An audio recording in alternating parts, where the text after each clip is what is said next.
Get out of my house, old woman. The day I married Lisa, I stopped being your responsibility, and you stopped being mine. The hallway went silent. His mother, trembling at the door, held out a warm meal in one hand and a small envelope in the other. He didn't even look. He slammed the door in her face. That was the last time she ever stood at his doorstep. And by the time he realized what she truly came to give him, it was already too late. If you've ever underestimated a mother's love, or forgotten who held your hand when you had nothing, this story will make you think twice. Subscribe for more powerful life stories. Like, share, and now, let's dive into the story. The late afternoon sun filtered softly through the curtains in Margaret's tiny sitting room. A steaming cup of tea rested beside an old, worn-out phone, the kind with large buttons and fading numbers. Her wrinkled fingers hovered over the green dial again. "Edward," she whispered. "Just pick up this time, please." She pressed the button. Ring, ring, ring. Voicemail. Again. This wasn't the first call today. Or the third.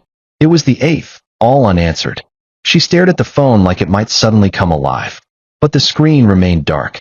Edward's face, once that of a smiling child in her old photo frame, now felt like a stranger behind a cold digital silence. Her neighbor, Mrs. Collins, knocked gently and peeked through the screen door. "You all right, Margaret?" She forced a small smile. "Oh yes. Just trying to reach my son. Probably busy." Mrs. Collins nodded with a knowing look. "He's a grown man now. They forget, sometimes." Margaret didn't respond. She couldn't, because she hadn't forgotten. She hadn't forgotten the sleepless nights with a sick toddler, or the lunch breaks she skipped to pay for his school books, or how she pawned her late husband's watch just to afford his college application fee. And yet now, she was the one forgotten. But Margaret wasn't bitter. She was hopeful. Maybe he was just overwhelmed with work. Maybe Lisa, his wife, was expecting again. She always said Margaret called too much. Still, her heart ached. She reached into her drawer and pulled out a small gift, a homemade meal she'd prepared that morning, wrapped neatly, as always. Beside it, she tucked in a carefully sealed envelope. Inside were land papers, savings records, and a handwritten letter she had rewritten 3 times over the last year. Today, she decided, I won't wait for him to pick up. I'll go see my son. Margaret stood in front of her bedroom mirror, brushing down the creases of her lavender blouse, the one she saved for special occasions. She hadn't worn it in a while, but today felt important. She pinned on her silver brooch, the one Edward had made in art class when he was 12. It was slightly bent, but she wore it like a badge of honor. On her small bed sat the covered food tray, rice and roast chicken, just the way Edward used to love it. She'd added some of his favorite shortbread biscuits too, carefully arranged in a tin. Everything was neatly packed in a floral basket. The envelope lay just beneath the tray, sealed and untouched. She glanced at her reflection again. A kind face stared back, lined with years, eyes dimmed by age, but still bright with hope. I probably should have called again, she murmured to herself. But deep down, she knew more calls wouldn't change anything. She slipped on her coat, buttoning it slowly. Her hands trembled, not from fear, but from the weight of uncertainty. She hadn't seen Edward in person in nearly 7 months. Last time was Easter. He had seemed distracted, rushed. Lisa had been polite, but cold. The visit had been short. Still, Margaret had left with a smile. It was better than nothing. She checked her bag twice. Handkerchief, keys, inhaler, and a framed photo of Edward as a baby, just in case she got emotional and needed strength. At the door, she paused.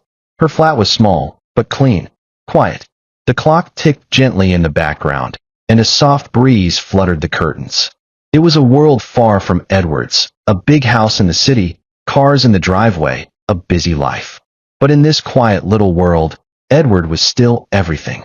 She locked up, walked carefully down the front steps, and made her way to the bus stop. It was a 40-minute journey, but she didn't mind. She enjoyed watching the city rush by, children in uniforms, shops opening, people laughing on sidewalks. When the bus arrived, she climbed in slowly, holding her basket close. A young man offered her a seat. She smiled and nodded.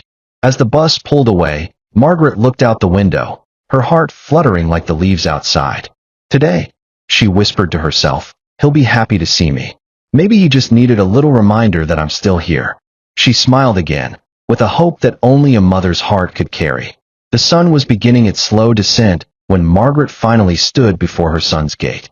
The neighborhood was nothing like her own: wide driveways, trimmed hedges, and polished cars glinting under the sky. His house, a neat cream-colored duplex, stood proud among the others.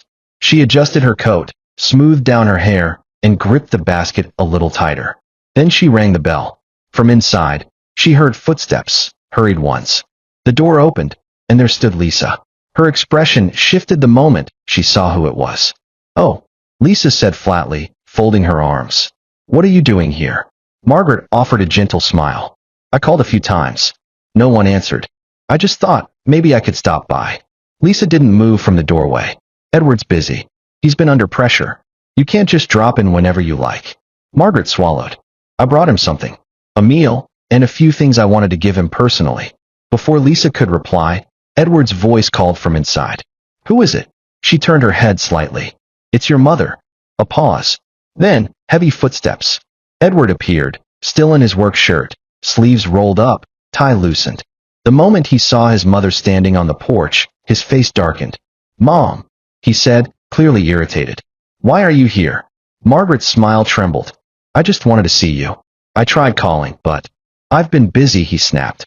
"You can't just show up like this." Lisa crossed her arms, clearly pleased to let him handle it. "I didn't mean to bother you," Margaret said quietly, holding out the basket. "I made your favorite. And theirs." Edward cut her off. "No, Mom. This has to stop. You think just showing up makes everything okay?" She blinked. "Everything." Edward stepped forward, voice rising. "Since I got married, I've asked for space. But you just keep calling, visiting, acting like I'm still 12 years old." Margaret's lip trembled. "Edward, I'm your mother." He exploded. "Exactly. And I stopped being your responsibility the day I got married. So why do you still act like I'm yours?"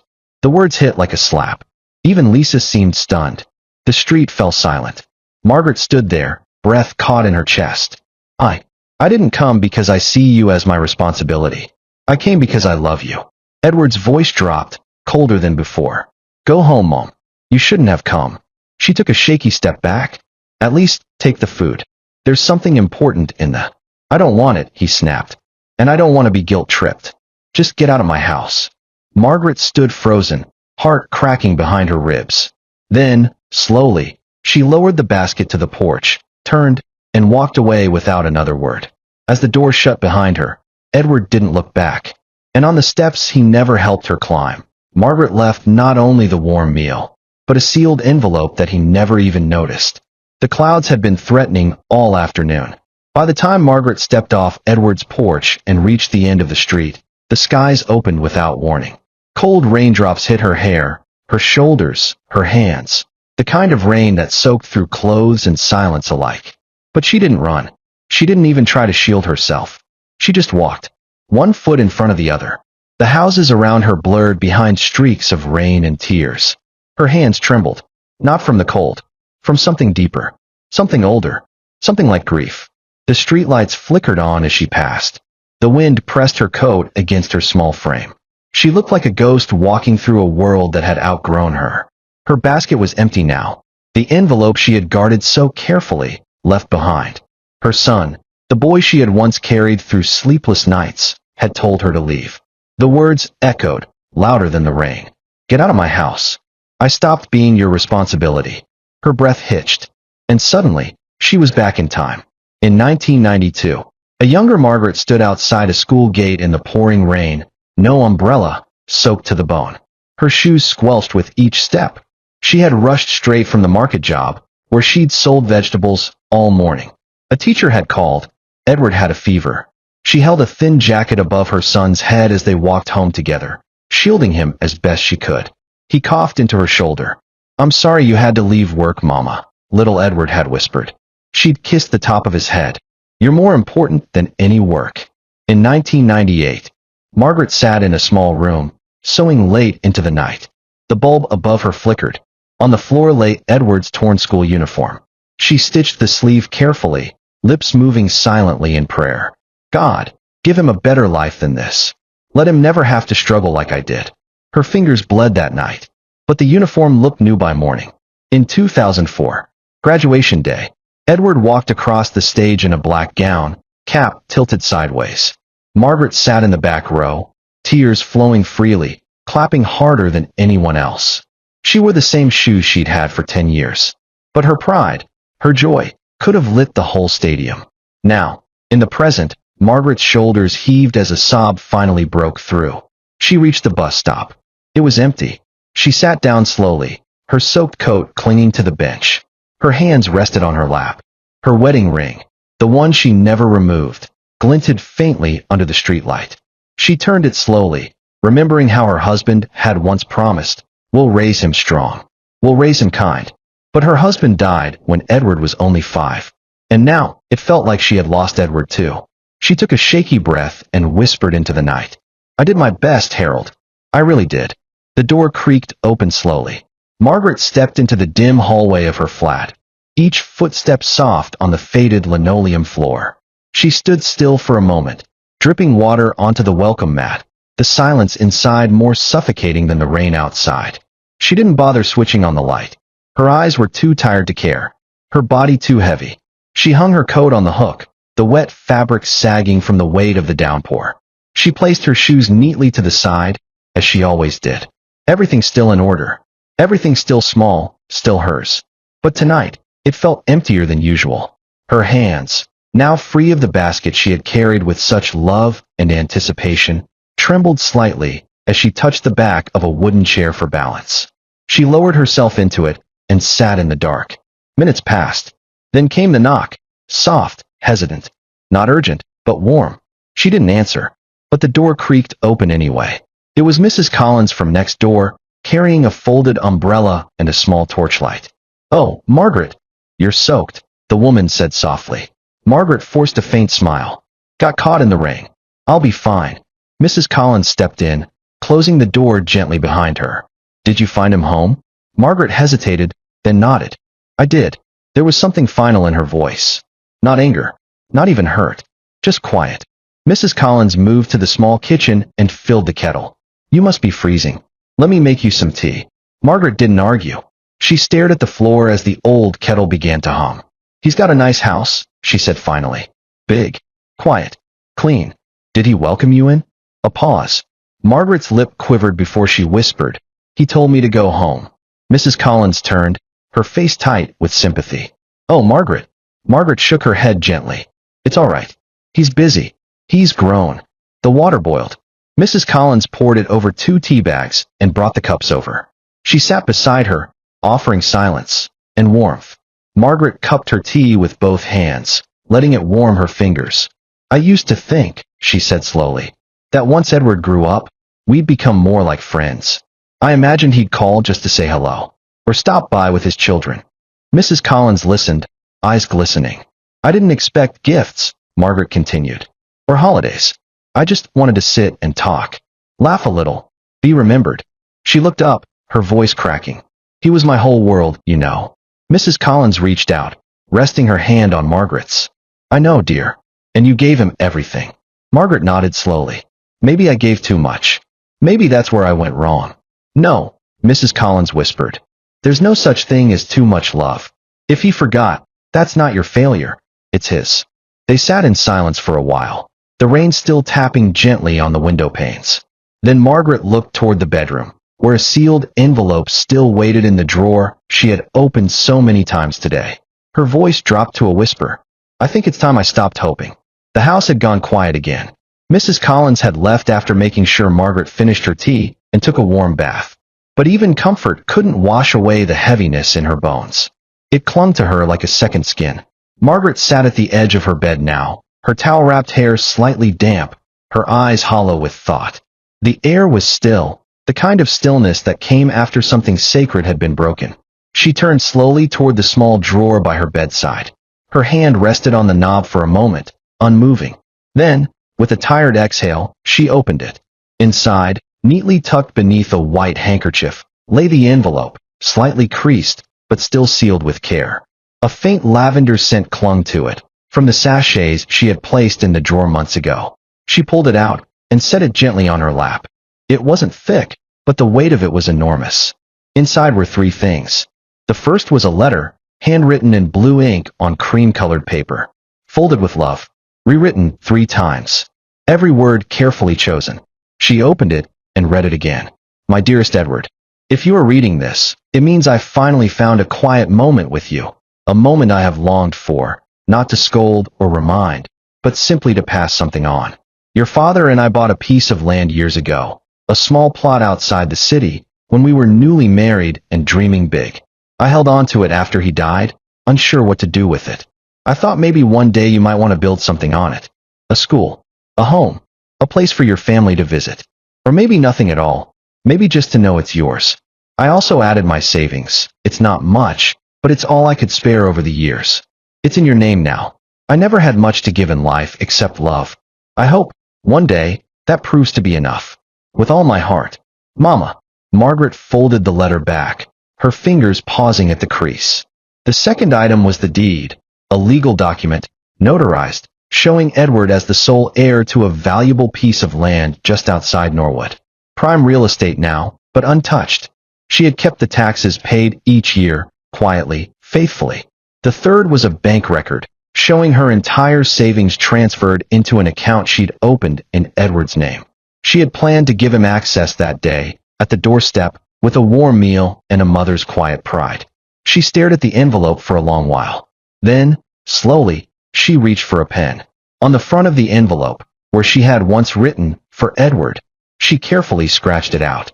Her hand trembled as she wrote something new. To be opened when love returns. She placed it back in the drawer.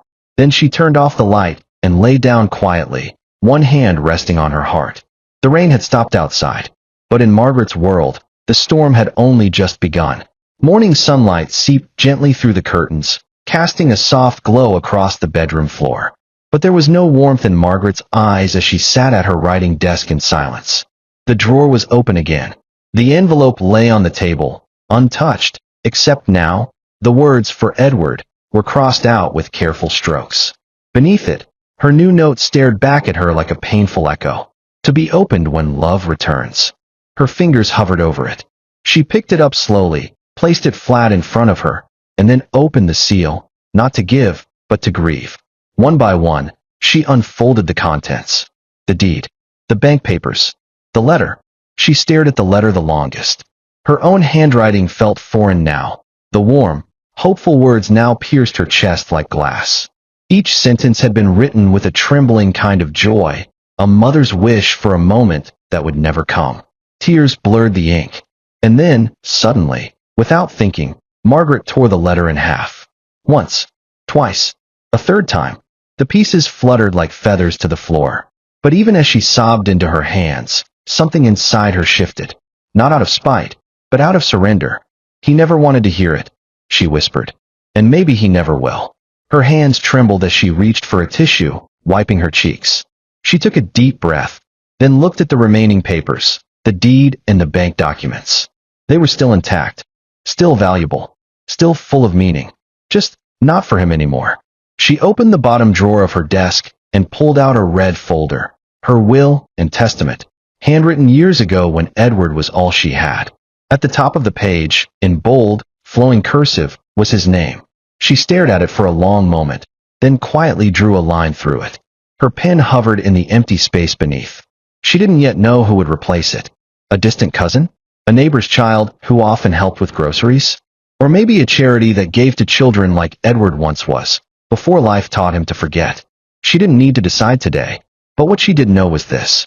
Edward would no longer be the center of everything she built. She flipped to the last page and added a new paragraph, short but clear. In the event that the original heir shows no interest, this inheritance shall be reassigned at my sole discretion and without apology. She signed it with quiet hands. Outside, the world went on as usual. Cars passing, birds chirping, life unfolding without pause. Inside, Margaret folded the red folder neatly, placed it back in the drawer, and locked it. For the first time in years, she was no longer writing with the hope of being remembered, but with the wisdom of someone who had finally accepted being forgotten. She walked to the window, pulled the curtain aside, and stared out into the light. The world had changed. And so had she. Lisa stormed into the kitchen, tossing her phone onto the marble counter with a sharp clatter. "I told you this would happen," she snapped. slamming the refrigerator door shut. She just can't help herself, always showing up like she still runs your life. Edward leaned against the wall, arms folded, jaw tight. I didn't invite her. She just came. Lisa turned, scoffing. Exactly. That's what she does. Guilt trips you with gifts and sad eyes.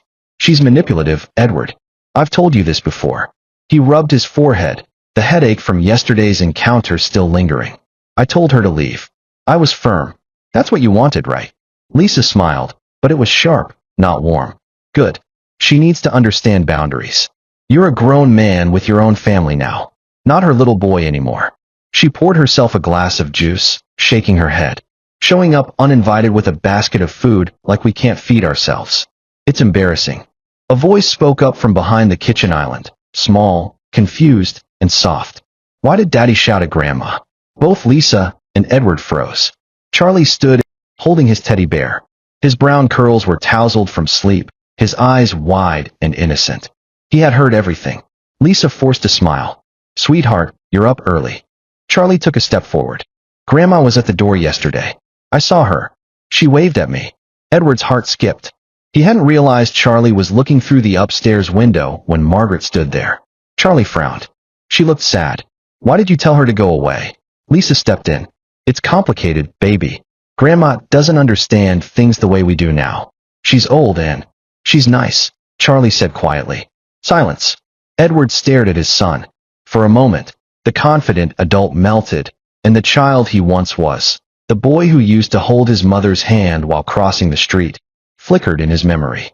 Charlie tilted his head. She always gave me sweets. Remember the red ones in her purse? Edward nodded slowly. Yeah, I remember. Did she do something bad? Charlie asked. Edward opened his mouth, but found no words. Lisa sighed and waved it off. Go watch cartoons, honey. Charlie lingered for a moment longer, eyes fixed on his father, then walked away without another word. The silence that followed was louder than any argument. Edward looked at the counter where the basket had sat, briefly, before Lisa tossed it in the trash. He walked over and pulled open the bin. The plastic container was still there, slightly stained but sealed. Inside, the rice and roast chicken sat untouched. A shortbread biscuit crumbled beneath it. Edward stared at it, guilt tightening in his chest like a vice. She meant well, he said quietly.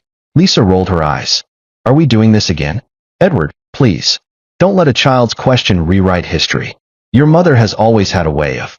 But he wasn't listening anymore. He picked up the container and stared at it for a long moment. Then he opened the lid.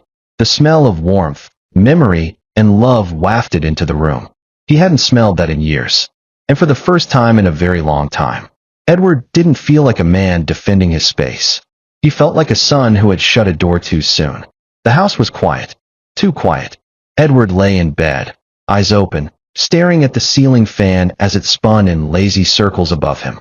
Lisa had fallen asleep hours ago, her soft breathing rhythmic beside him. But his own breath felt uneven, stuck, like something was sitting on his chest. The room was warm, but he was cold. He turned to the side, then the other, closed his eyes, opened them again. Nothing worked, because all he could hear, all he could see, was his mother's face. The way her lips had trembled at the door, the basket she had held out with shaking hands, the words he had thrown like knives, "Get out of my house." His throat tightened. He sat up slowly and swung his legs over the bed, running a hand through his hair. On the nightstand, his phone buzzed with a late email notification, but he didn't check it. Instead, he walked quietly to the kitchen. The light from the fridge cast a pale glow across the room. And there, on the counter, still sealed, was the container of food his mother had brought. He hadn't thrown it away. Not yet. He picked it up again. Even cold, it smelled like home. He closed the lid gently and set it down. Then, without warning, the memories came flooding in. Edward, at age 10. It was parent-teacher day. All the other kids came with fathers in suits and mothers in jewelry. Edward sat at his desk, nervous. Then she arrived. In her floral dress, the sleeves slightly faded, her shoes old but polished. She carried a smile bigger than the room. She didn't speak perfect English, but she listened, asked questions, took notes. That day, he scored second highest in class. That night, she bought him meat pie and said, "One day, you'll sit in your own office. Just promise me you won't forget this smile." Edward, at age 16. He had come home furious. The school had sent him back because he hadn't paid exam fees. He shouted at her. She didn't shout back. She simply sat that night, sewing by candlelight until dawn. By morning, she had sold 3 wrappers to raise the money. He passed the exams. Edward, at age 22. Graduation day. She had taken 2 buses and walked 20 minutes just to make it. Her dress was plain, but she clapped louder than anyone else when his name was called. He had posed with her for 1 photo, then quickly gone off to meet his girlfriend's parents. He never noticed she left alone. Edward wiped a tear before it fell. He turned off the fridge light and walked to the window, staring out into the dark. What had happened to him? Where had the kindness gone? He had worked hard, yes. He had built a life, a family, a name. But somewhere along the way, he had started believing that the people who raised you belonged in your past, not your present. A soft creak made him turn. Charlie stood by the hallway, rubbing his eyes. "Can't sleep, Daddy," he mumbled. Edward knelt down and hugged him tight, tighter than usual. Charlie blinked up at him. "Is Grandma okay?" Edward's voice cracked. "I don't know, son, but I hope so." He picked Charlie up and carried him to bed, heart heavy, mind racing. Because suddenly he knew. The woman he had pushed away was the only reason he'd ever stood tall. It was Saturday morning, and the sky was unusually still, gray, undecided. Edward sat alone at the breakfast table, flipping slowly through the morning paper. Lisa was upstairs getting ready for brunch with friends. Charlie was watching cartoons in the living room, legs curled under him on the carpet. The coffee in Edward's mug had gone cold, untouched. His eyes drifted across politics, business, crime. Nothing held his attention. Then, on page 7, something made him stop. Local hero donates land and savings to Children's Foundation. Anonymous gesture touches city's heart. His brows furrowed. He read the first line. In a heartfelt and anonymous gesture, an elderly woman has donated a plot of land in Norwood, valued at over 28 million Nigerian nairas, along with the full balance of her lifetime savings to the Bright Star Foundation, a nonprofit that builds schools and supports underprivileged children. His heart skipped. Norwood?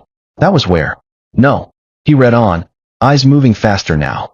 According to officials, the documents were delivered by hand and included a letter asking that the land be used to build a community learning center for abandoned children, and that the savings be used for school supplies, uniforms, and teacher salaries. The donor requested no name be revealed, stating simply, "This gift is for the forgotten, from someone who has known what it feels like to be forgotten." Edward's hands tightened around the paper. He read the quote again. "Someone who has known what it feels like to be forgotten." His mouth went dry. No name was listed. No photo. Just the land registry number at the bottom. Plot 6, Zone C, Norwood District. His eyes widened. He had seen that number before. Years ago, on a document his mother had shown him after his graduation, back when she still believed he cared enough to listen. He shoved his chair back and rushed to his study. In the bottom drawer of his cabinet, buried under old folders, was the land deed copy she once mailed him for safekeeping before she rewrote her will. He pulled it out. Plot 6, Zone C, Norwood District. His stomach dropped. The anonymous donor was his mother. His eyes glazed over as he sat back slowly, the weight of it crushing his chest. She had come to his house, with food in one hand, and this gift in the other, and he had sent her away. He clenched the edge of the paper, as if tightening his grip could pull back time. But time doesn't wait. Not for sons who shut their doors. Not for words that were never spoken. Not for envelopes that were never opened. He stared at the headline again. The whole city was praising her, applauding her kindness, her sacrifice. And he, her only child, hadn't even said thank you. Hadn't even said goodbye. Somewhere outside, a car honked. Charlie laughed at something on the TV. But inside Edward's chest, everything had gone quiet. The streets looked smaller than he remembered. Edward turned off his ignition and sat in the car for a moment, staring through the windshield at the old neighborhood. Time hadn't polished this place like the suburbs he now called home. The houses were tightly packed, paint fading, wires hanging low from poles, and potholes interrupted the pavement. But the heart of the place, it beat strong. And this was where his mother still lived, where he had grown up. He stepped out slowly, clutching the folded newspaper clipping in his coat pocket. People were outside, sweeping front steps, washing clothes, laughing over bowls of groundnuts. It was the kind of noise that used to embarrass him when he came home during university breaks. Now it felt alive. A group of old women sat on wooden stools by the corner, peeling yams and chatting in Yoruba and English. One of them spotted him. Is that not Margaret's son?" she called out, shielding her eyes from the sun. Edward hesitated, then walked over, nodding politely. "Yes, Ma. Good afternoon." The women lit up. One of them stood to shake his hand, her smile warm. "You've grown, oh, big man now. You don't visit us again. You people think when you enter big cars, you forget us here," another teased. Edward forced a smile. "I've been busy. Margaret talks about you all the time," one of them said. "She's always praying for you." He looked down. "She hasn't mentioned me recently, has she?" The woman paused, exchanged a look with the others. "Not much this week. But she's been keeping quiet since that article came out." "You saw it?" He nodded. "Yes. That's why I came." Another woman, Mama F, pointed at the sky. "That woman has a heart like heaven. You know she gave up land and all her savings for those orphan children, and she never even wanted her name in print." The others nodded, their voices rising. "She still helps Mrs. Ogunlai with groceries every Friday. She sponsors 3 children at the local school and doesn't even tell them it's her. Last year she paid for someone's surgery, quietly." Edward felt his throat tighten. "She never told me any of that."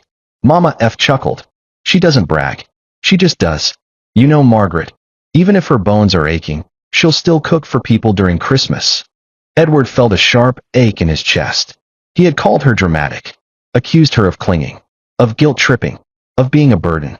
But here, in this forgotten corner of the city, she was a blessing, a quiet legend, a woman who still poured from an empty cup.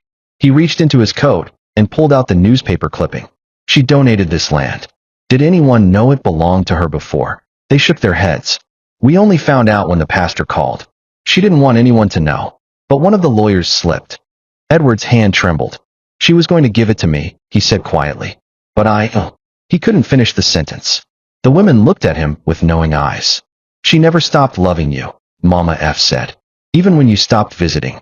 Even when you forgot her." He nodded slowly, swallowing guilt like poison. And in that moment, he knew. He hadn't come from poverty. He had come from riches, the kind measured in kindness, not currency. And he had walked away from all of it. Edward didn't remember speeding. All he remembered was the tight grip on his steering wheel and the sound of his heartbeat thudding in his ears as he navigated the familiar bends leading to his mother's street. He didn't call ahead. He couldn't. What could he even say? "I'm sorry I made you feel like you didn't matter. I should have opened the door. Please, don't be done with me yet." None of it felt enough. He parked in front of the faded green gate and rushed out. The paint on the gate was peeling, but it still had that small white sticker on it. "God bless this home." He knocked once. Twice. "Ma," he called out, voice trembling. "It's me, Edward." No answer. He knocked again, harder this time. "Mom? Please, open up." Still nothing. He peered through the side, hoping to see a light, movement, anything. Silence. He took a step back, his chest tightening. Maybe she was just out. Maybe she'd gone to the market or to visit someone.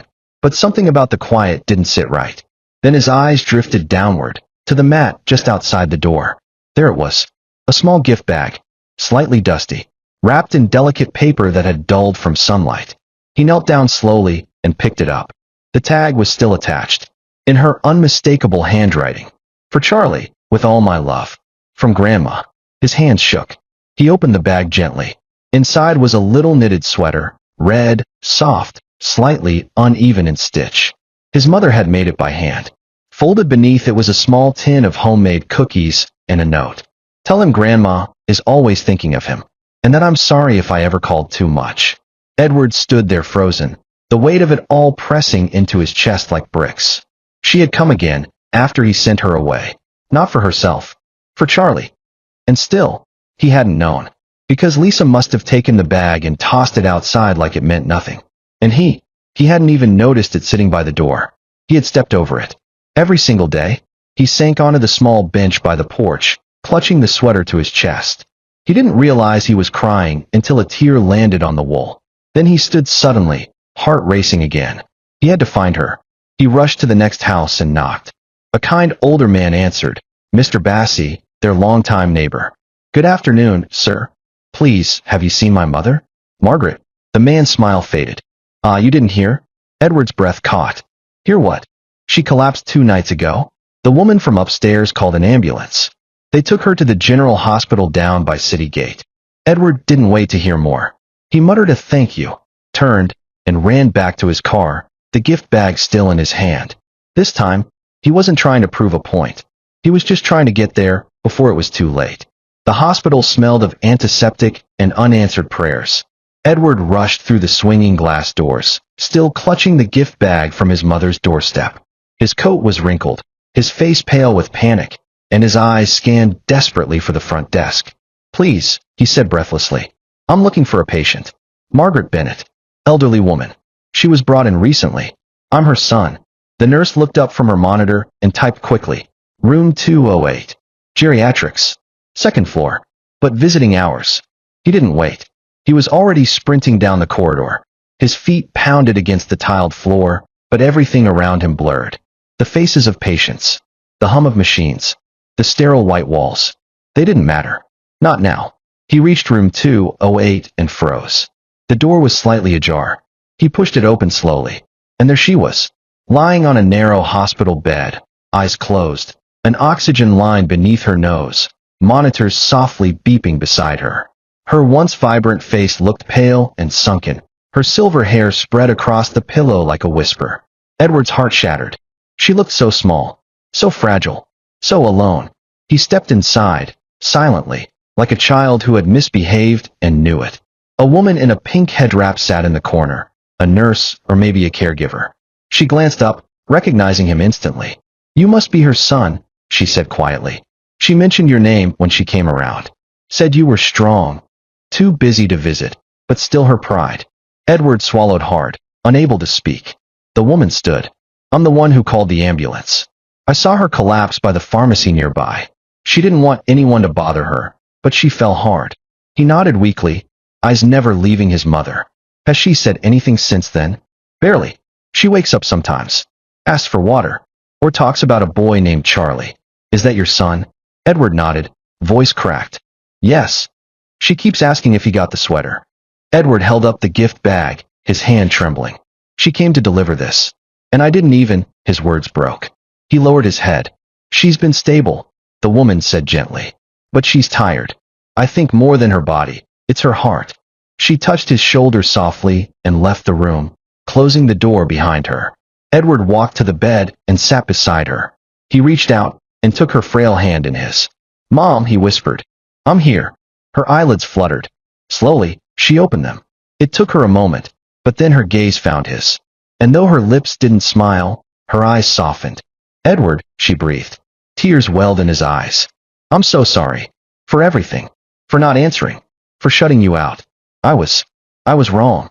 She didn't respond with anger. Or lecture him. She just looked at him with quiet sadness. "I only wanted to see if you were happy," she said, her voice barely above a whisper. Edward broke.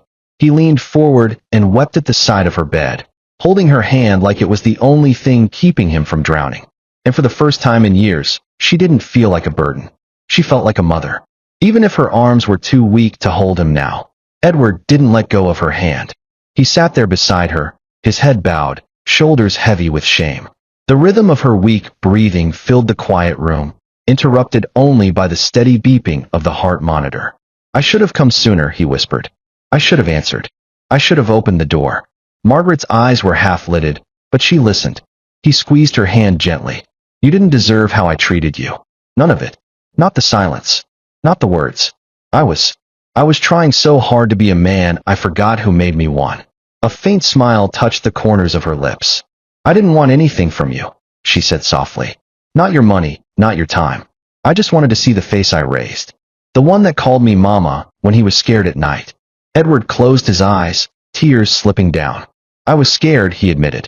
"Scared that needing you made me weak. That being too close to where I came from would slow me down." Her voice came again, cracked and faint. "I never wanted to hold you back, Edward. I only wanted to see if you were happy." The words landed harder than any scolding. He looked into her tired eyes and nodded slowly. "I wasn't happy," he said. "Not really. I had everything. except the one person who made me feel like I was enough, even when I had nothing. Margaret's fingers curled around his hand, ever so slightly. Then don't wait again, she whispered. Don't wait, until everything's too quiet. He leaned forward, placing a gentle kiss on her forehead. I won't, he promised. But deep in his chest, he feared. He already had. The room was dim now, lit only by the soft glow of the bedside lamp. Edward sat quietly, still holding his mother's hand. The nurses had stopped coming in. Time seemed to stretch and still, as if the world had paused for her. Margaret's breaths had grown slower, gentler, each one a little further apart than the last. Her eyes had been closed for a while, but her lips still held a faint, content curve, as if, in her final hours, the weight she carried had finally eased. Edward watched her chest rise then fall, and not rise again. A long silence settled. He didn't move, didn't cry right away. He only stared, as if waiting for one more breath, one more blink, one more miracle, but it never came. Then, slowly, a sob broke from deep in his throat.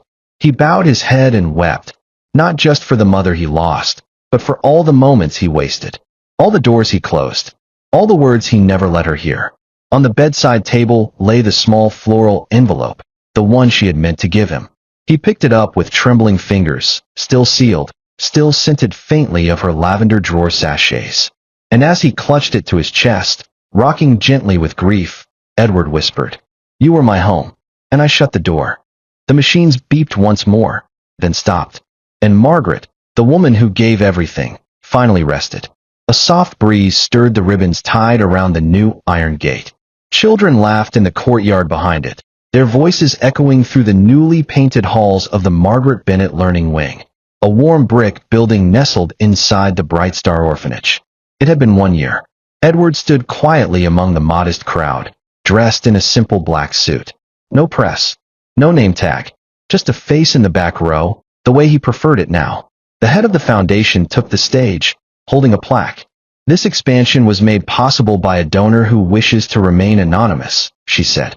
"But we know this much. It was done in the name of a woman whose life was a lesson in quiet sacrifice and unconditional love." Applause followed. Edward clapped too, slowly, reverently. Beside him, Charlie held his hand and whispered, "That's great-grandma's name, right?" Edward smiled, eyes glassy. "Yes, it is." He had donated the land, matched it with funds of his own, but kept the story hidden, not out of shame, out of reverence. Because for once, he understood. Some doors you close, and some you can only honor by keeping open for others. They say a tree never forgets the soil that first held its roots. But in the race to rise, some branches forget the ground until the storm comes. Edward never rebuilt what he lost with his mother. No second chance, no last embrace. But in her name, he opened doors for children who had none. And in doing so, he planted something greater than apology. Remembrance. The orphanage grew. Her name was etched in marble. And every year, on her birthday, a quiet man sent gifts, not with his name, but with a note that simply read, "For the one who never stopped giving, even when she had nothing left." Because love, once ignored, doesn't always wait. And a house may forget its foundation, but the cracks will always show. So if you're reading this, or listening to this, and someone still waits for your call, still prays for your visit, still saves you the best part of their meal, don't wait. Say the words now. Honor those who lifted you, before the silence is all you have left. Like, share, and subscribe for more powerful stories that remind us what truly matters.